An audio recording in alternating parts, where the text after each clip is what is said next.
हाँ जी भाई की हाल चाल है जी सारिਆਂ ਦਾ। मैं थोड़ा अपना बिग बॉय दीप ते गल आपां करनी आ फटाफट। ते भाई एक वीडियो आ जड़ी मेरी ते पेजली दी साडे स्टूडियो सैशन दी जड़ी ਉਹ ਵਾਇਰਲ ਹੋਈ ਆ ਬਹੁਤ ਹਨਾ। ਤੇ ਉਹ 'ਚ ਬਹੁਤ ਜਨਤਾ ਨੇ ਬਾਹਲੀ ਜਨਤਾ ਨੇ ਕੀਤਾ ਵੀ ਉਹ ਯਾਰ ਬਾਈ ਆ ਪਿੱਛੇ ਦੱਸੋ ਵੀ ਕੌਣ ਆ ਪਿੱਛੇ ਹਨਾ। ਸਭ ਤੋਂ ਪਹਿਲੀ ਗੱਲ ਤਾਂ ਬਾਈ ਜਿਹੜਾ ਪਿੱਛੇ ਜਿਹੜੇ ਤੁਸੀਂ ਬੰਦੇ ਨੂੰ ਬਾਈ ਸਿੱਧੂ ਮੂਸੇ ਵਾਲਾ ਕਹੀ ਜਾ ਰਹੇ ਹੋ ਨਾ, ਉਹ ਮੇਰਾ ਵੱਡਾ ਭਰਾ ਹੈ ਐਂਡੀ। ਉਹ ਪਿੱਛੇ ਬੈਠਾ ਸੀਗਾ ਸਾਡਾ ਉਹ ਸਿੰਪਲ ਉਹ ਵੀਡੀਓ ਸੀਗੀ ਵੀ ਆਪਾਂ ਸਾਡਾ ਸ਼ੋਅ ਸੀ ਨਿਊਯਾਰਕ ਦੇ ਵਿੱਚ ਕਾਲਜ ਦੇ ਵਿੱਚ।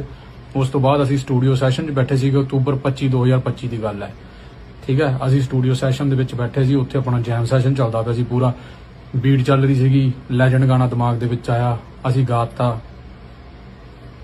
ਵੀਡੀਓ ਪਾਤੀ ਯਾਰ। ਪੇਸਲੀ ਨੇ ਕਿਸੇ ਮਾਤੜ ਨੇ ਚੱਕ ਕੇ ਉਹ ਪਿੱਛੋਂ ਉਹ ਆ ਯਾਰ ਕੌਣ ਬੈਠਾ ਪਿੱਛੇ, ਯਾਰ ਤੁਸੀਂ ਆਪ ਸਿਆਣੇ ਹੋ ਹਨਾ। ਰਿਐਲਿਟੀ ਆ ਜਿਹੜੀ ਅਸੀਂ ਵੀ ਵਿਸ਼ ਕਰਦੇ ਆਂ ਵੀ ਜਿਹੜੀ